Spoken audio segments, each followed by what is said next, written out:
Hello, everyone. Thank you for joining us tonight for our interview with the District 3 candidates for the Port St. Lucie City Council.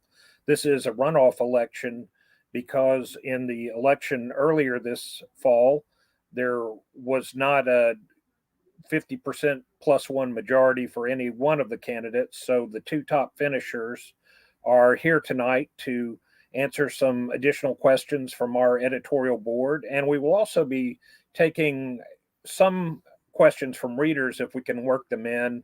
If you would like to submit them via live chat, we do try and work them in. We may not be able to get to everybody, but that is an option.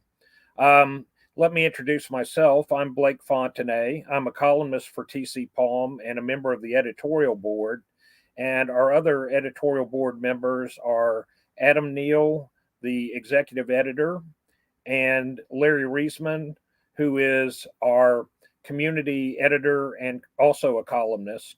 And they are with us tonight, along with the two candidates, Anthony Bonna and Travis Walker. And so we thank you both for joining us.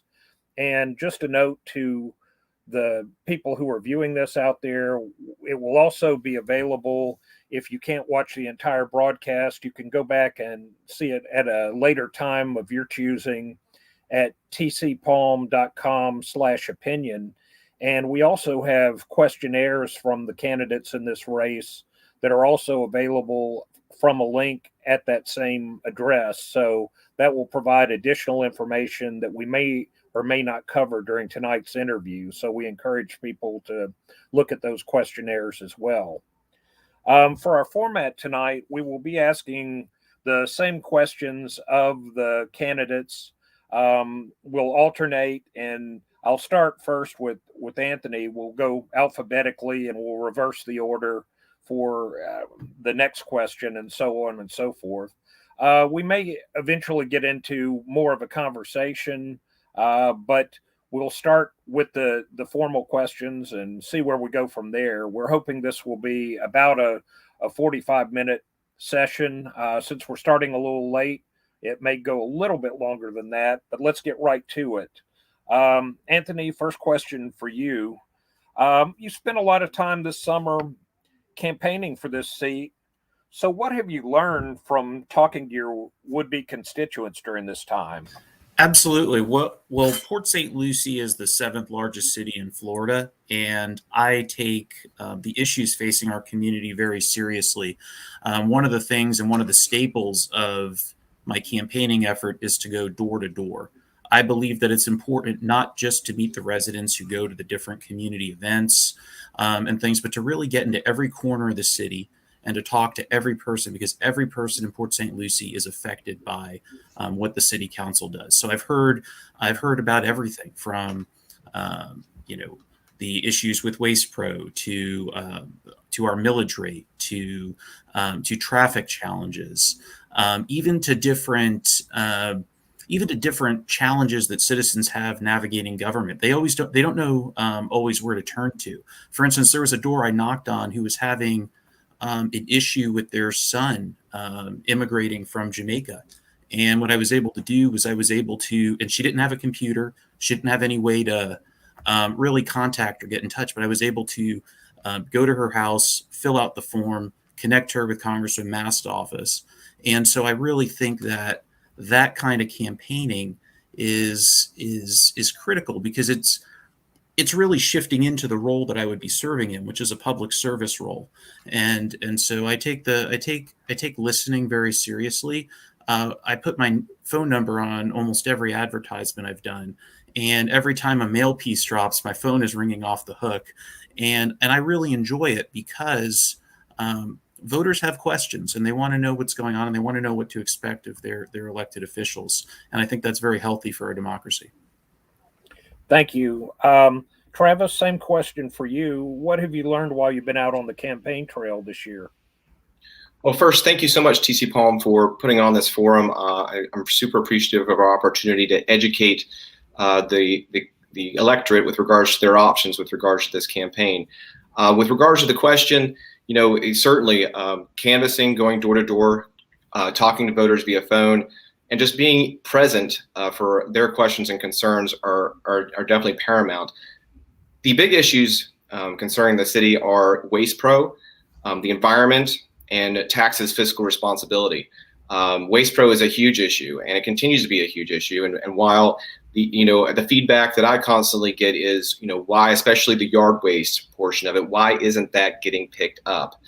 And we have to find ways as a city council to enforce that franchise agreement. And one of the feedback that I get is, we don't have a lawyer on the city council, and we need someone on that city council who has legal expertise, because the franchise agreement with Waste Pro is the biggest agreement that the city of Port St. Lucie has with any of its vendors.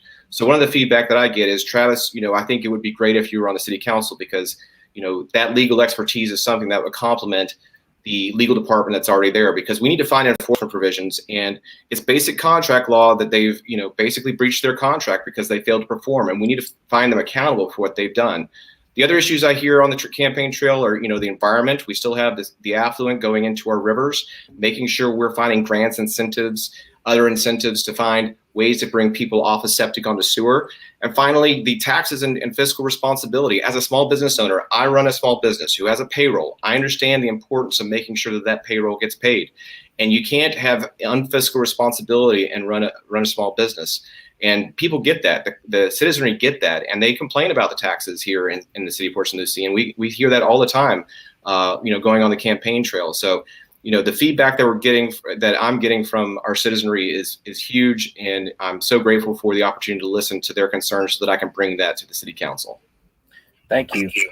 And Travis, we'll start with you answering first on this next question. Do you foresee any conflicts of interest that could arise between your job and the work you would do as a council member? And if there could be conflicts, how would you address them? Well, Blake, you must have been reading my mind, because just today I found out that the Republican Party had requested a public records request about all of my communications with the city council and my businesses and everything else like that. And I will make the record clear from this point forward, there is no conflicts of interest. I have not represented the city of Port St. Lucie, again, anyone against the city of Port St. Lucie. And those communications are open and valid. Mr. Bonna can, ask for whatever public records request, or his party can ask for whatever public records request they want to. But I'm clear and free. I've been an attorney for 14 years. I understand the ethics issues, and I represent clerks of court across the state of Florida. So I understand sunshine. I understand conflicts of interest. So I think there's been some digging with regards to my conflicts of interest, and I'm more than happy to say that we're clear and crystal clear with regards to our conflicts of interest. We don't have any issues. Okay, thank you. And Anthony, same question. Do you foresee any conflicts of interest that could arise between your job and your work as a council member?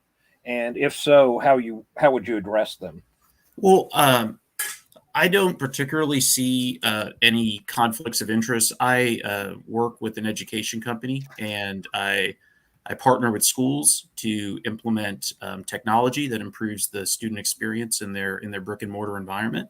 I do want to address something that was in the last editorial endorsement. I do have a real estate license, as do 4 other candidates that were endorsed by TCPalm. But it is not my main source of income. It is not something I do on a daily basis. I've sold 1 residential home since recently obtaining that license, and so that is not a conflict of interest. And let's be clear, though, it is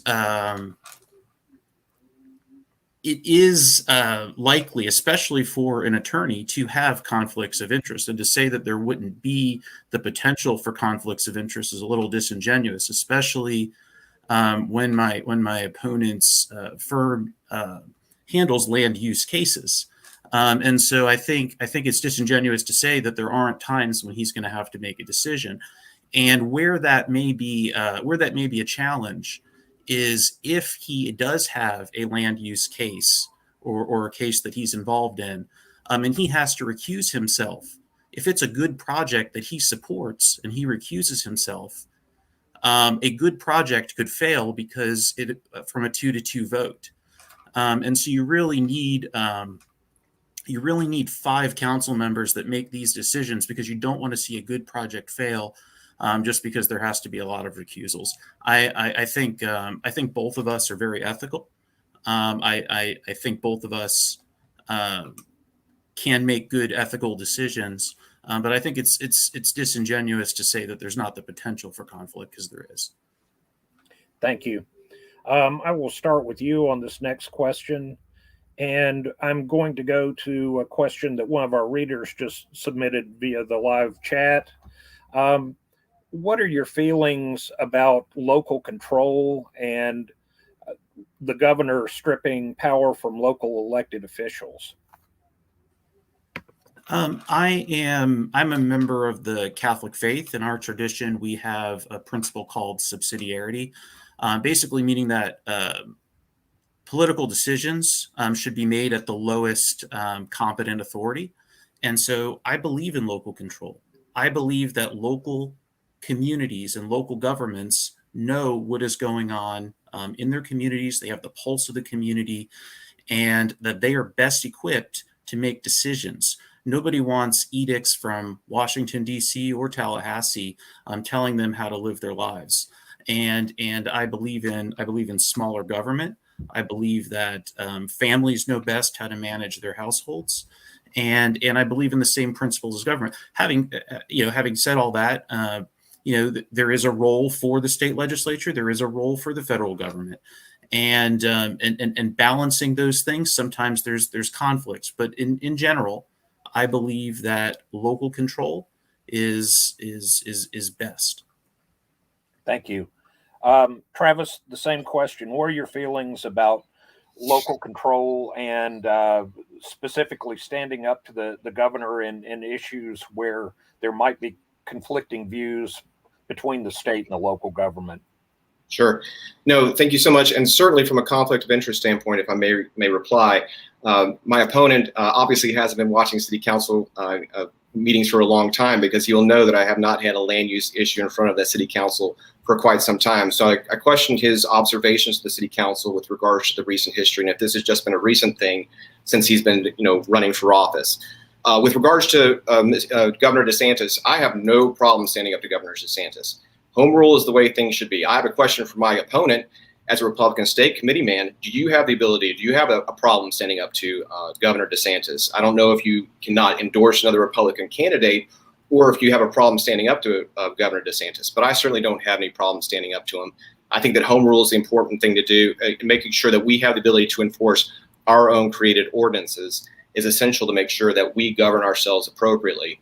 That Tallahassee does not have any authority, or should not have any authority, when it comes to us doing our own business regulations, making sure that we know when I go to the grocery store and I talk to a constituent that their concerns are being heard, and that we find a way to enforce those issues that are here local. So I have no problem standing up to Governor DeSantis. Okay, thank you. Hey, Blake. And Blake. Yes. Hey, can I ask? It sounds like Mr. Walker doesn't have a problem standing up to Governor DeSantis. Mr. Bonna said that he was very much for local control, but he did not directly, I don't think, talk about the governor. So, Mr. Bonna, are you saying that you agree with the governor's telling local government that they can't enforce any mask mandates or any things like that?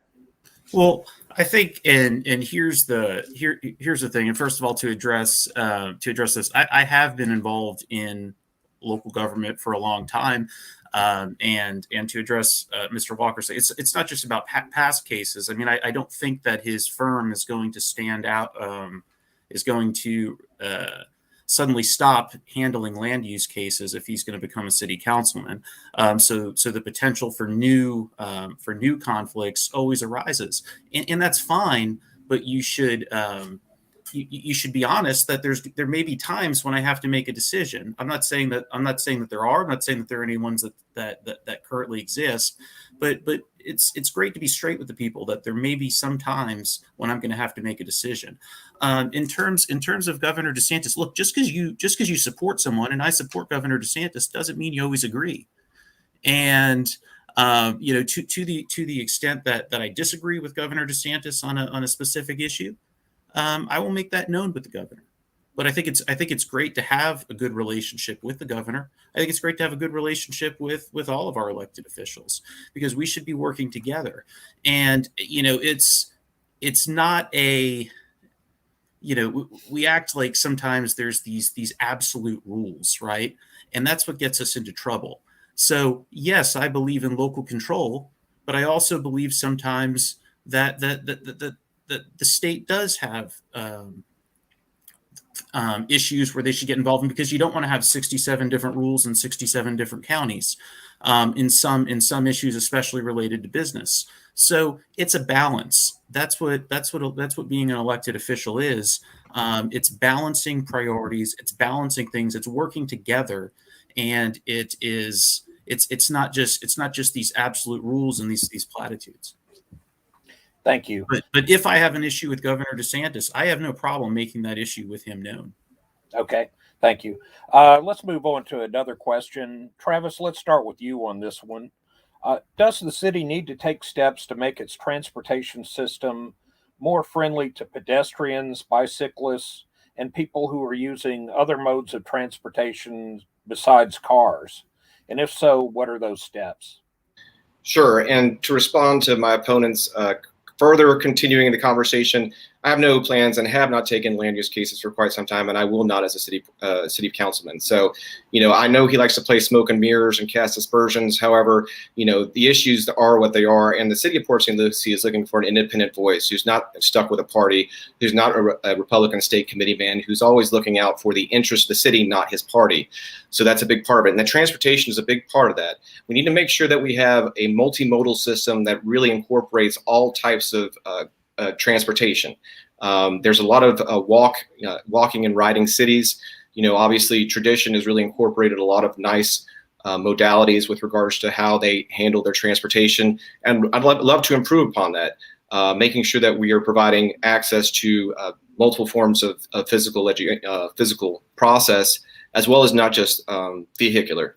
The issues, the transportation issues, but that I think that takes a backseat to the traffic issues that our city has right now. We need to make sure that we're completely on top of that, making sure that we're improving traffic throughout the city, and then being concerned. As always, I'm a cyclist. I enjoy running and I enjoy biking. However, making sure that the traffic overall is taken care of is a huge issue for our city.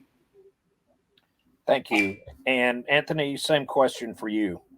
All right. Well, and first I want to respond again to my opponent, who's being dishonest with you. I'm on TravisWalkerLaw.com under real estate law, and you see clearly land use and zoning on his website. So if he's not in land use and zoning and real estate law, then he should really update his website, because so if you're not in it, then you should take it off your website. But if you are in it, you should be honest with it. I'm not saying that's an issue. What I am saying is you should be honest about that. In terms of increasing the question, absolutely, and that's why I'm glad that the city is considering kind of a future focused mobility fee rather than an impact fee. I think that many governments should consider the mobility fee rather than the impact fee, because it gives us the flexibility for the future. Remember, impact fees are about moving cars and just widening roads, but mobility fees are about moving people. And we need to start thinking about the future. Traffic is a very large issue. It's probably the number one issue in this election in this city right now. And we need to ensure, as the growth is coming, that we prepare for it. And right now, traffic in a lot of the parts of our city is very unacceptable. Okay, thank you very much. And let's start with you on the next question as well. What are your thoughts about how the city should develop the city center property? Are there specific land uses that you personally think would be good for that location? Well, I think this is another opportunity for us to come together as a community and really put together a master plan and find out what the citizens in the area want, what's sustainable, and also how it fits together in the larger picture of the city. So I think if it's balancing these things. So for it to be successful, it has to be sustainable, but it also has to be something desirable for the community that improves our quality of life. I mean, you could throw around ideas right now, maybe some kind of aquatic park or something like that, but we need to get together. We need to have a discussion as a community. And for me to say, I know this is the answer and this is what we're going to do at the city center, I think that would be premature. But the approach I would take is I would have the business community and the residents and our local government and staff work together to come up with something that's going to be great for our city, like they're doing with the Port District and other areas in our city. Thank you. Travis, same question for you. Thoughts about how the property around city center should be developed? Sure. And since we always have apparently a segue because my opponent continues to try and talk about conflict of interest, I'll make it perfectly clear, as I did during my last response. I'm not going to represent anyone in front of our city council, and my firm isn't either. To try and play smoke and mirrors with regards to that is completely disingenuous for sure. And we can talk about conflict of interest because what we haven't heard from my opponent is that he's supported by the entire city council, which is great, and he touts that everywhere he goes. But is he going to be an independent voice on the city council? And it's clearly not. I think the citizenry has two choices this election. They have the follower who has everybody on the city council supporting him, or you have myself, who's an independent voice for our city and making sure that I fight for our city. With regards to city center, we talked about a little bit on the last forum. I do believe in a triangulated approach with regards to making sure the citizenry, the private sector, and the government are all involved with, charrettes and plans to make sure that it works. We can all love to have a cheesecake factory. We can all love to have certain businesses here, but if those businesses don't have the demographics to support it, we can hope and dream all we want for those businesses. And we can certainly, lobby and solicit those businesses to come to this area. But I really think it's going to require a triangulated approach between the citizenry, making sure they're actively involved with regards to the plans, the government using their land use and zoning laws and regulations to work something out uniquely. It is a CRA, so we have unique opportunities there. And the businesses, the business community obviously has to be, it's a free market capitalist system, making sure that they have the opportunity to have their ability to chime in and whether or not they want to come. Okay. Thank you very much. And let me start with you on the next question as well. And this is one that one of our viewers must have been reading our minds here because this was also on my list. But talk about your overall philosophy on growth. Does Port St. Lucie already have enough, or is there still room to grow? And if there is room to grow, what steps does the city need to take to manage that growth effectively? Yeah, managing growth is essential. And the challenge that we have from a legal standpoint is that once you entitle something, once you give something a land use and zoning designation, that property has the right to be developed the way that it is. There's Burt Harris law, there's eminent domain law that are all in the books that once people have property rights, which are constitutional rights, and once you try to take those away, you really find the city finds itself in quite a quandary. So all of that growth that's already planned for the Southern Groves, for the Tradition area and everything that's out there, it's coming, whether you like it or not. And unfortunately, I think there are issues out there that we have to address with regards to growth. But we can still be innovative and creative with what growth has already been planned. But in the future, making sure that if we are looking at any type of application, we can't stop people from applying to annex into the city, but we can certainly vote to deny it if it isn't in accordance with our land use plan and zoning plan. So we need to make sure we're on top of that. We don't need to be just arbitrarily allowing more development in our city. We need to find ways to grow smartly. We talk about the city of Port St. Lucie being the fourth largest in land mass. That's huge. It's the seventh largest in size of population. Again, that's huge. And, managing growth and the exponential growth that they've had. I've been here since '96 and seen so much growth. It's incredible. And the ability for us to make sure that we're doing right by the citizens that are here and growing smartly is of huge concern to me, and making sure that I bring that to the council and that philosophy. Thank you. Anthony, same question. Overall philosophy about growth. Have we had enough? And if we haven't had enough, how do you manage it effectively in the future? Well, I think the point is taken that we don't necessarily control the growth that's coming here. If these rights were given, the growth is coming. But what we can do as a city council is we can ensure that the infrastructure is in place, that the roads are in place, that need to be.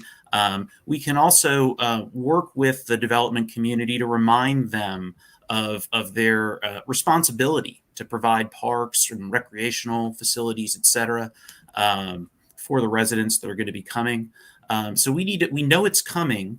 We need to be prepared for it, and that's really the theme. And you know what? I am proud to have the support of many officials throughout our community, and it's because they've seen me in action. And so I would say we do have a choice in this election. If you like the way Port St. Lucie's going, reducing our taxes, and being friendly to business and bringing jobs here, then yeah, you can vote for me. But I could absolutely be an independent voice. People aren't supporting me because they think I'm going to be a yes man. People are supporting me because they know how dedicated I am to this community, how I've been here since 1990, how I've been passionate about serving various nonprofit boards. And they support me because they know that my heart is here, that I'll do the hard work. And they're not supporting me because I'm some kind of yes man. Yes, we share the same general philosophy. But when I was on the county commission, I didn't make it a partisan role. I served every single resident. This newspaper endorsed me for re-election because they watched me in action. And so I don't think there's any conflict of interest with having supporters. My opponent certainly has his, but so I think that's really an unfair charge. Hey, Blake, may I ask a follow-up? Yes, go right ahead, Larry. Okay, I don't know who wants to go first. I guess, Anthony, you can go first on this. But so we talk about annexation. Can you tell me what metrics you would use to determine whether an annexation would be in the best interest of the city? I think you can look at conformity. You can look at resident feedback. You can look at whether it's in compliance with the city's codes and design standards and all those kind of things, and then just the overall. When I'm on the dais, I take in all the information and I formulate and make a decision. Thank you, Travis. Annexation and a lot of land use issues, which are really the biggest issues that become before the city, are largely dictated by statute and case law. And the developers out there, they have big pockets when it comes to litigating these issues. And so we want to make sure that we're doing things properly pursuant to law. And the law is fairly well delineated as to the standards by which we can approve and deny different land use applications, including annexations. So we need to make sure that we're handling that appropriately. With regards to going back to the conflict of interest issue, my opponent says that he was on the county commission, and he also talks about lowering the millage rate. But when he was on the county commission, he didn't lower the millage rate. So he's having it both ways, which is unfortunate. But the same county commission, he talks about the city council supporting him. That county commission that worked with him isn't supporting him in this race. So I definitely see that as an issue that the citizens need to know about. Okay, Larry, I was about to go to you and Adam anyway to see if you had additional questions. Do you have some more, or Adam, do you have anything you'd like to add at this point? I just have I've got one, Blake. We'll go to, I guess Travis will get the first crack at this one, but what role do you think political parties should have in local government? They shouldn't. I mean, my opponent, only elected office he's ever had is being a Republican state committee man. And I'm concerned that if he's still a Republican state committee man, that he's putting the party above the people of our city of Port St. Lucie. So I really don't think local parties really should have any place in this. I'm supported by Democrats and Republicans across the board because it's about having an independent voice, someone who serves the people, not the party. not someone who's a state committee man. So I really think that party should have no place in what is a city council race. It's a nonpartisan race for a reason, because the parties shouldn't be involved. And it's unfortunate when they do. And that's my concern, is that the party is looking to making sure that they have their candidates in there. And it's unfortunate. Anthony, any thoughts on that question? Would you remain a state committee man if you're elected? So absolutely, and this actually came up in 2018 in the editorial board interview. And the thing is, I'm not going to apologize for being involved, and I'm not going to in the political process. I'm not going to apologize for getting involved in supporting people who I think would be good in public service. I think not enough people get involved, and not enough people engage in our political system. And I think it's healthy for democracy when people get involved and they support various causes. I mean, my opponent acts like the only thing I've ever did was serve as the Republican state committee man, but I've been involved in lots of different organizations, and I've been involved in many aspects of this community, and I'm not going to apologize for that service. But to the basic question, I think the city council is largely nonpartisan. That's why I got so many Democratic votes in this primary. I would not have received 45% of the vote without a large number of Democratic votes. And so my message is resonating with people across the political spectrum. My history of service is resonating with people across the political spectrum. I'm supported by many Democrats, and Commissioner Kathy Townsend supports me. I've had supportive things from Commissioner Franny Hutchinson, and so for my opponent to say that just because the Democratic members of the county commission don't support me is a little bit disingenuous. I don't know how many of them have come out and openly supported him. But to say that I didn't reduce taxes when I was on the county commission is also a misrepresentation. I fought to reduce taxes on the county commission. What happened was we had a very tough budget year, and I proposed $1 million of property tax relief. I had no other votes. So what do you do as an elected official? Do you go down and carry your pitchfork, or do you try to work with people and say, you know what, this year let's keep the millage rate the same, but next year we better tackle this after these challenges are faced. So I could have went down as partisan, if you will. I could have went down as an ideologue, if you will. But I took the approach of working together to try to come together where we can actually address things for our property owners. So I did vote to keep the millage rate the same that year, but it wasn't after fighting for property tax relief and also fighting very heavily against a proposed property tax increase by one of my opponent's supporters. Thank you. Larry, Adam, additional questions? Good, thank you. Nope, I'm good. Okay. Let me jump into a question. It was touched on a few minutes ago that the city really covers a large geographic area. And so what steps can city government take to make sure that no areas of the city are neglected and that every part of the city is prospering? And let's see, we'll start with you this time, Anthony. Well, I think, and I always get asked questions like, well, what changes do you need to see in District 3? And my response is always, if I'm on the city council, I'm going to represent every corner of the city. And I think having that mindset that every city council person represents every corner of the city is critical to that. I mean, it's a governing attitude. And so that's something that would guide me. I think if we continue to develop kind of little mini pockets or mini downtowns, I'm very excited about the Port District. I'm very excited about what we can do with City Center, Tradition, St. Lucie West. So these are all these are all great areas where our people can gather.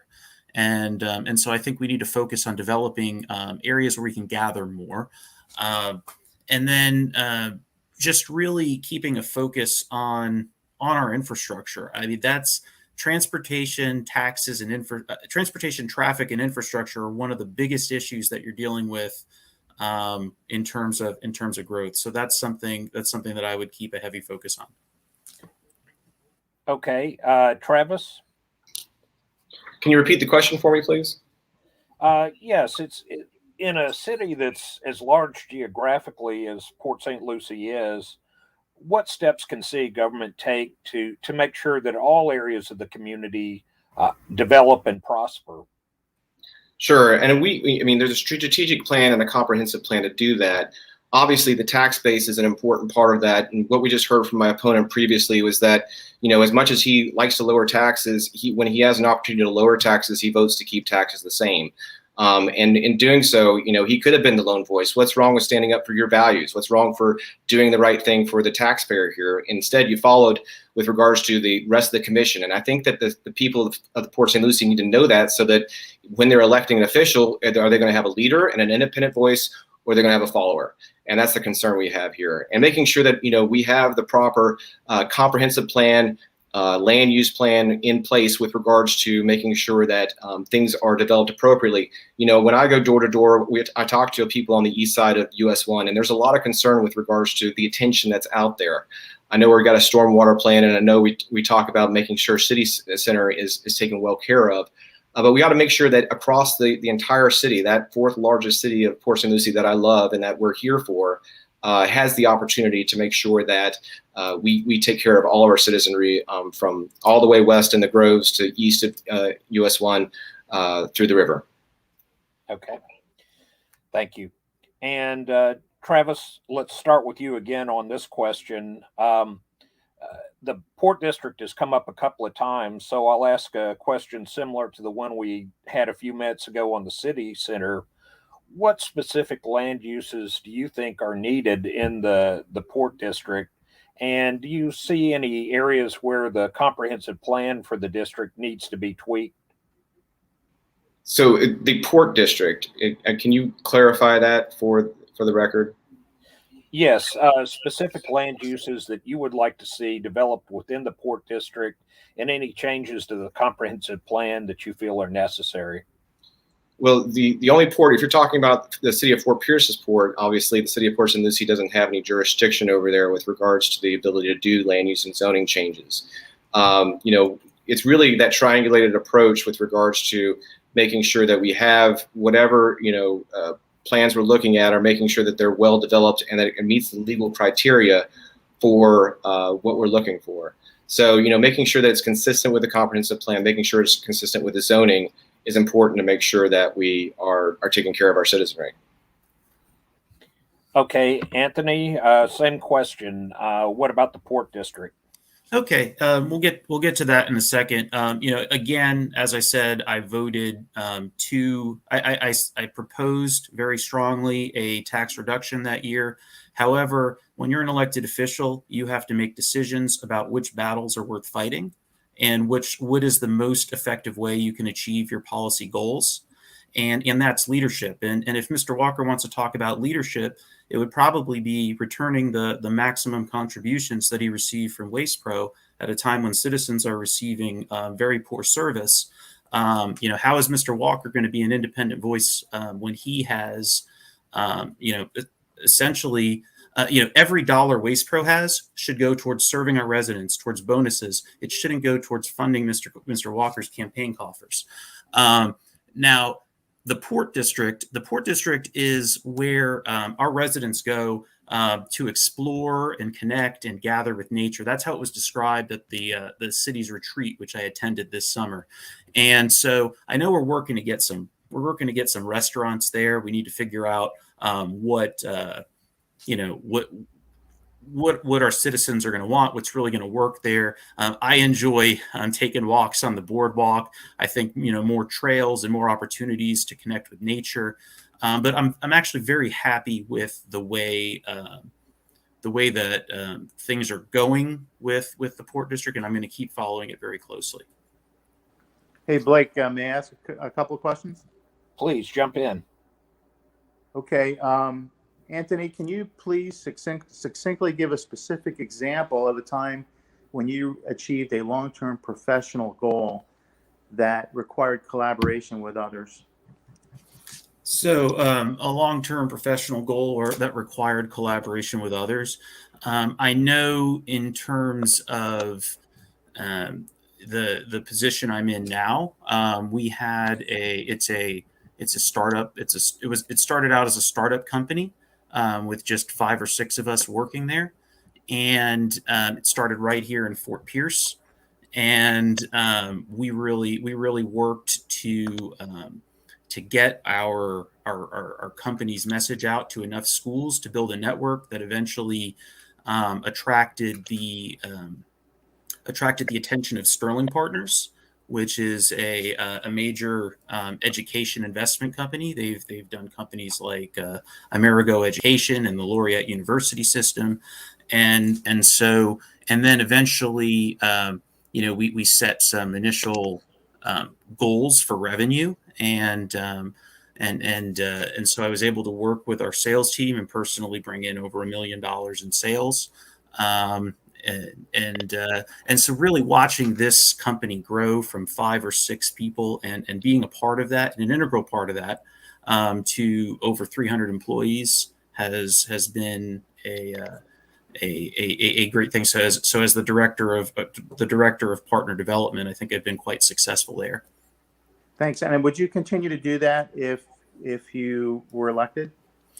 I think that I think these are all decisions that have to be made. I do have a flexible schedule, so it's not like I have to go down to Stewart for work every day, or I have a 9-to-5 job. So I would have the flexibility to schedule meetings, and I don't really do anything in Florida. So I don't foresee any conflicts, but it's something that I would have to discern. But I'm not ready to make any decisions like that right now. Thank you, Travis. Can you give me a specific example of a time when you achieved a long-term professional goal that required collaboration with others? Sure. And first to respond, I mean, we heard my opponent talk about, how he followed along with the county commission because he didn't want to rock the boat. You wanted to make sure that the votes were there. But what's wrong with standing up for what you are going to fight for? I mean, what I'm hearing from my opponent is lowering taxes isn't worth fighting for.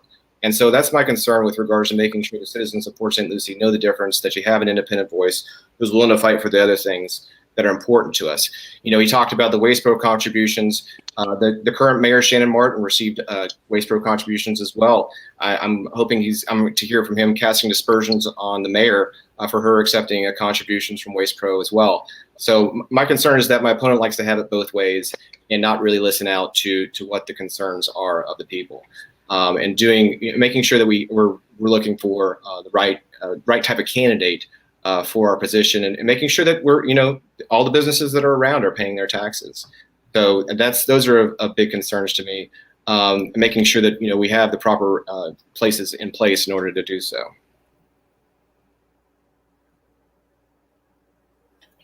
Larry, did he All right. answer your question though?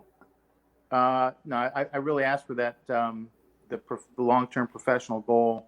Did you answer that, Travis? No, I apologize. And as I sat as the vice chair for the Hibiscus Children's Center, and Hibiscus Children's Center looks out for those children who've been put into the dependency system because they've been abused and neglected. And so I've worked as a professional accomplishment with Hibiscus Children's Center. We created a home in Port St. Lucie, which was a in-between place for when on their way to the shelter, there was a stopping place. So instead of the children having to be sat in the city of Port St. Lucie's police department, there was a safe place for them to go. We've also expanded the shelter there. We worked collaboratively, and we raised money through a number of different ways to help expand the shelter so that we can really serve the children of our community who are hurt the most by abuse and neglect. Thank you. Okay, Blake. Okay. We are close to the end of our time. We've gone a little bit over because we started a little bit late.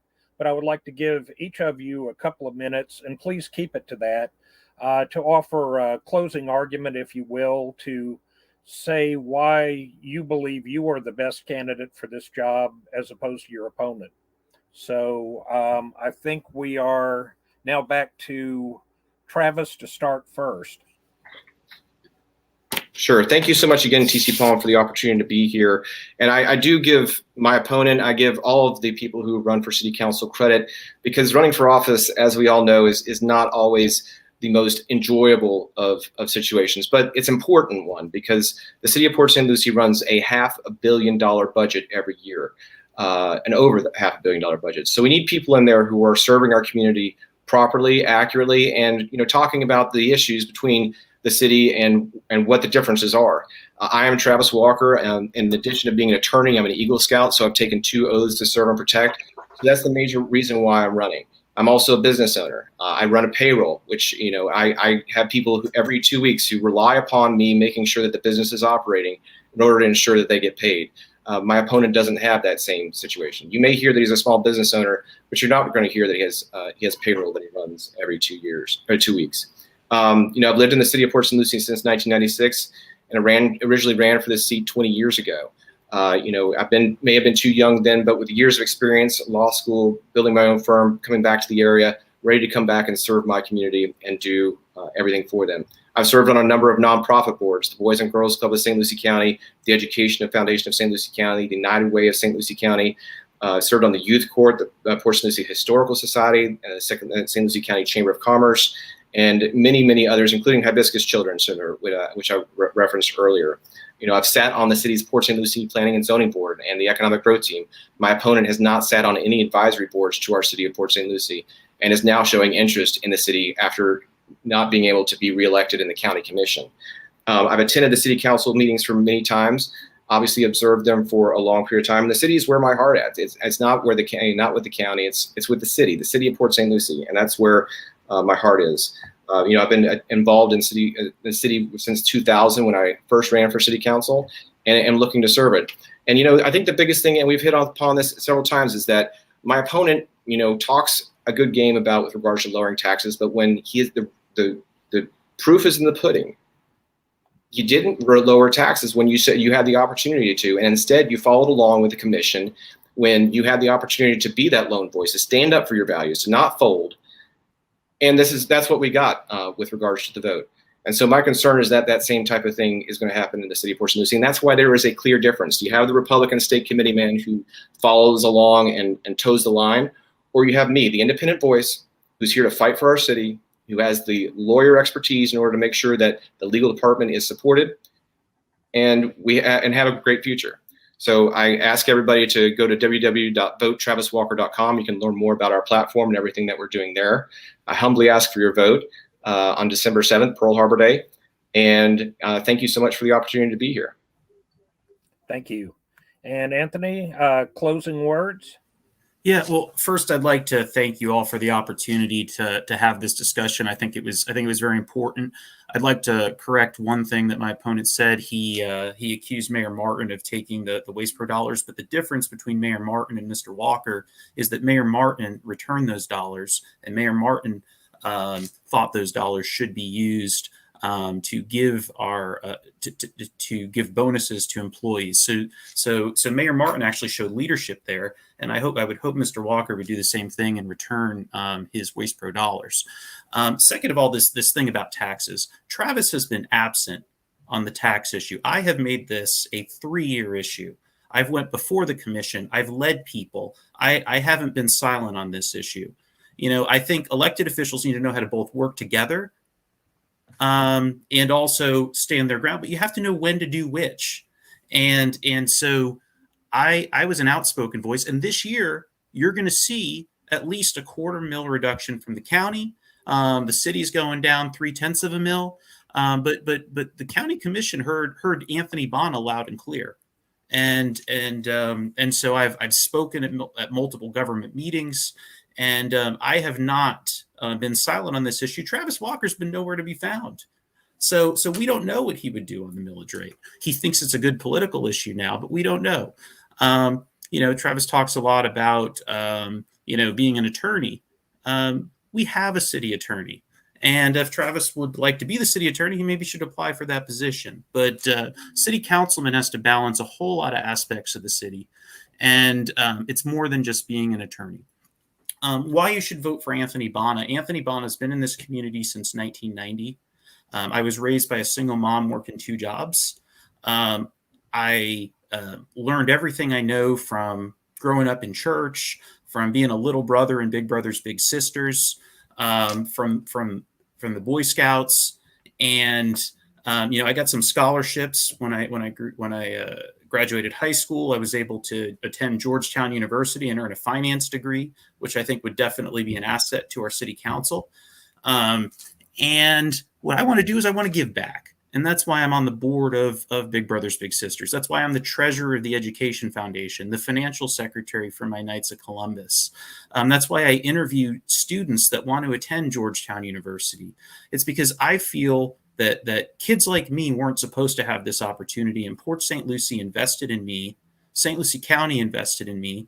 And I think this is the next level of that service. I think I'm going to be the most accessible city councilman that you have. That's really what it's all about. You want the guy that's going to go back to the house and collect the form to connect them with Congressman Mast's office. You want the guy that's going to take that personal time to help each and every resident, and that's what I'm going to do.